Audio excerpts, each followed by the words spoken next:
Hey guys, how's it going? My name's Joe. My name is also Joe. Welcome back to SNES's Life. This is recap number 119.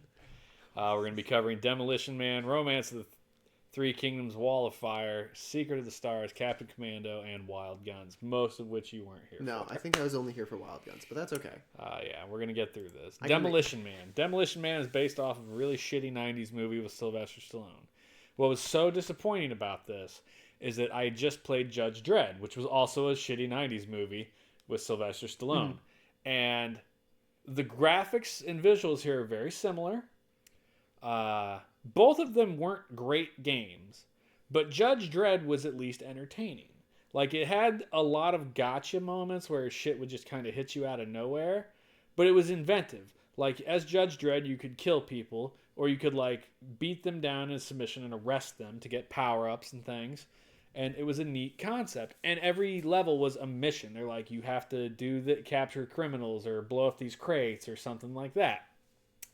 Demolition Man was just a side-scrolling action game with the worst fucking jump mechanics on the planet. And it required you to jump.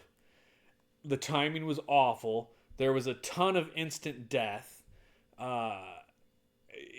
And the enemies were crazily strong. And the boss of, I think it was like the third or fourth level, wouldn't die. I got up there, I shot the piss out of him, and he just stood there. Like, his health bar got to the bottom, and then he just kind of sat. And the level wouldn't move. I think I did it like 4 or 5 times before it finally got through it and moved to the next level. And it was that level, actually, that was really the breaker for me, where it requires you to jump over like a barbed wire pit, and if you miss, dead. Dead, dead, dead, dead. Not barbed wire, ooh, you take damage, dead. And I was like, this is the worst shit ever. Like, you have to jump, and it just completely nullifies the ability to jump. I will give it this. This area was kind of neat. So there is the standard 2D platformer left to right, and then that does these top-down levels. That was kind of cool. I liked that. You get to run around and do something different. But still, not enough to awful game. Change the rating. Yeah, no, not enough to change the rating at all. Don't play it. It's terrible.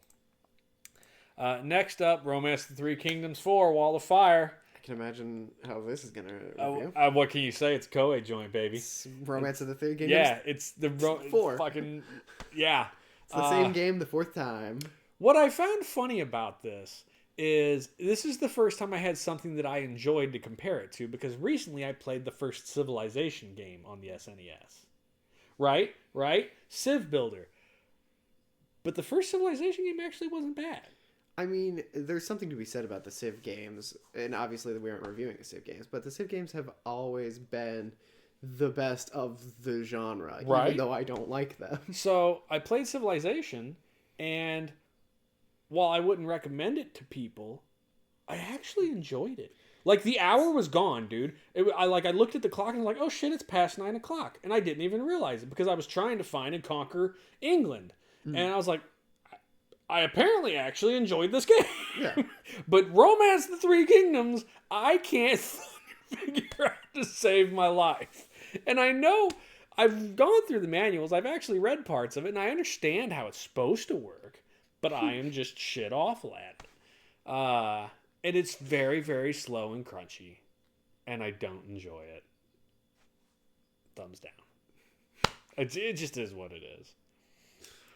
Secret of the Stars by Tecmo. Tecmo, who made Tecmo Super Bowl, Tecmo Basketball, Tecmo Baseball, sports. Yeah. Why not try our hand in the JRPG? Yeah. So this game, I think it was R-Clown was in chat, and he said this game came out in Japan in 1991, which is why it looks like it belongs on the NES. The colors are not super in-depth. It's pretty stark colors. It just didn't get over to the US until 95. And it got fucking crushed because what came out a month later? Chrono Trigger. Yeah, that's what happened. And he's like, yeah, nobody played this game in the US. He goes, it came out and immediately just gone. He's like, Chrono Trigger smoked it. And Yeah, I was like, makes a lot of way sense. to put your hand into put your hand in the bowl and immediately get smacked for it. Like, look how basic that is. Super basic looking.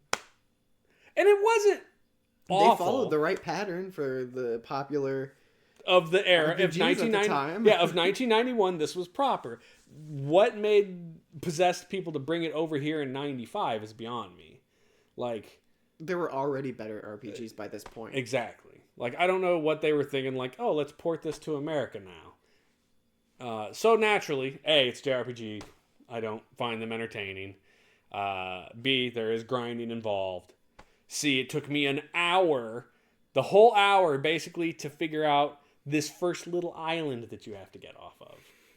And I don't think I actually got off the island, but I did figure out where I was going. It's just not good enough.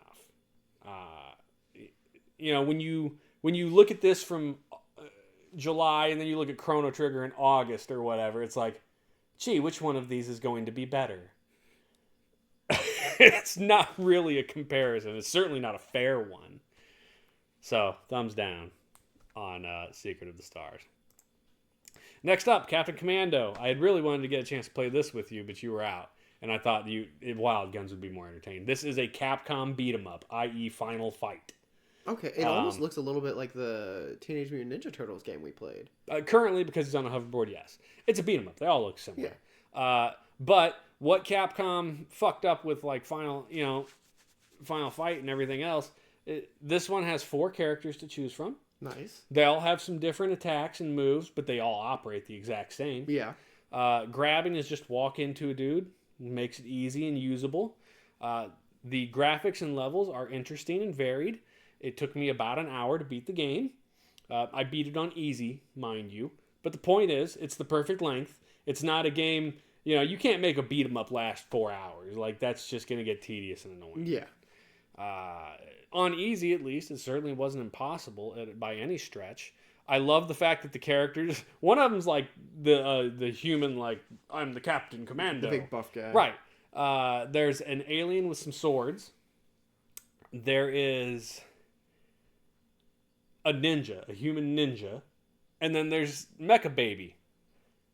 It's a baby driving a mech. Like, he's got a pacifier in his mouth and everything. Interesting. And it's just a bonk. You go through all these different, there's like 11 levels, and you finally end up fighting this dude up on a spaceship, and it's just crazy. But the graphics were solid, the music was good. My only complaint about it is it felt a little slow. Like, the movement, per se. Like, it just didn't move quickly, and I would have liked it to have moved faster. But it's a thumbs up. I think if you have a buddy to play this with, this game would be great. It's just a solid beat 'em up. Beat 'em ups are fun. It's what it is. Yeah. And finally, we get the game that you did play with me during this set, and that is Wild Guns, which is wildly expensive. And frankly, I'm not necessarily surprised by that. No, I am not. I don't hear many people talk about this game, and we couldn't understand why afterwards. Until we looked up the price, and now I kind of understand why. I mean, to me, that doesn't say why they don't talk about it, though. Like, you usually hear about the expensive True. games. Chrono Trigger's like a $280 game. I hear about Earthbound all the time. yeah, that's fair. I think the visuals are very good. Yeah. The music was fine. I think the sprites were great. It was easy to tell what was an enemy and what wasn't. For sure. It's shooting gallery. The worst part about the game, is also the hardest part about the game, and that is the fact that your cursor and your body move at the same time. It's part of the same control. And so, to get your guy out of the way of the enemy bullets, you have to intentionally move your cursor to the far side of the fucking screen, which takes your aim out. It's hard to get used to, but you do get used to it. Yeah. The game does have infinite continues, which is a huge deal. Because it is not an easy game. It is not an easy game. Did we finish this? We did. We did finish this. I thought we did. We ran over time a little bit, but we beat it. I think we went about 25 minutes over our hour, and we finished the game, and it was enjoyable. It's only 2 players. You get 4 different colors for your outfits, which is nice. Yep, you can change skins, if you will. You get on the 2 different characters. You get a clear screen bomb. There are different weapons and power-ups you can get during the levels. You can pick up dynamite and throw it back at your enemy, which we found actually was kind of a huge deal on the bosses. Like, getting dynamite and throwing it up, it does a bunch of damage. It was hard. Like, the game got hard. The first couple levels were like, okay, this is fine. And then it got hard. I liked this game a lot. It's a definite thumbs up, I think. Absolutely. It had great music, and I really liked the graphics of it. I love the theme. Yeah, the sci-fi Wild West. There were robots. I don't know things. if there was a cohesive story, but I think it's more of a. To me, it feels more of an arcade game. It was very much an arcade style game, and I don't know that it was an arcade game. And then you got like I don't think it was. I think it's just a Super Nintendo game, but it's very much built like an arcade game, which is fine. It's like $180, $200, I think was what it was, or something like that. Way too expensive to buy on Super Nintendo. But it did get a remake in like 2017 or something for the Switch, and I think the PS4. Maybe it was 2019. Either way, they've retained the graphics, the music, the gameplay, all functions the same. They extended the screen to 16:9, so there's more screen real estate, which means, and I noticed this when we were playing, the screen was longer than the TV, right? So if you move to the right, the stuff on the left would be off screen, and it would no longer shoot at you. But at 16:9, everything shoots at you because everything's on screen. But they also added 2 new characters. Big lady who's like Bertha, she's like a miner or something. She gets grenades that she can throw. Okay. And then the only reason I really want this game is Bullet the Dachshund. It's a dachshund who has a robot that flies above him that has chain guns, basically. And also, the chain gun's target, he's like the easy mode. His target reticule is bigger. And the grenade lady has different reticles. So she can throw like singles, or she can throw like patterns of like 4 or 5. Yeah, she can cluster her bombs. And so I just like the concept of Bullet the dog, frankly. And that version only goes for like $20-$30. So, A, we recommend the game. B, it's actually affordable to get on a modern system. I think I said, I don't know if I said this on stream, but I think I said this to you afterwards. Like, and I guess, mind you, I haven't played these games with you for 4.5 years, but I think this would make it into my top 10 list. Like, I genuinely really, really enjoyed this game. I think it's a game I could easily sit down and play through again. Yeah, it's definitely up there on the fun scale. Like, top 10, I'm not entirely sure about that, but top 20 easily. And yeah, probably top 10. Yeah, the only games that would kick it out are games that I have extreme nostalgia for. I was going to say, to my defense, I've always really enjoyed the shooters. Yeah. Shooters and shoot 'em ups are like, that's my jam. Yeah. So, I mean, it breaks down to this. Like, I wouldn't let this kick SimCity out of my top 10. This is arguably, almost certainly a better game than SimCity, but I have so much rose-colored glass nostalgia for SimCity. Hey, I don't like SimCity. I know you don't, but I love SimCity. That's just what it is. And that's the whole thing about us reviewing games. It's so subjective to the person. The point is, Wild Guns is a definite thumbs up. And it's so nice to play a game where you're just like, oh, the game was actually good.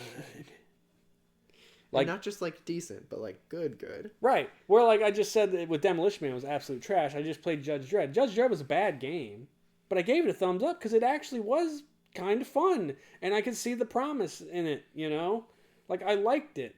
But Demolition Man was hot garbage. But I gave it a thumbs up, and I'm like, does it deserve a thumbs up? You know. I was gonna say it's nice to get a game that is a definite thumbs up, and right? You feel like it deserves the thumbs up. 100%. So that's it, guys. That's recap 119. Oh my god, so many games.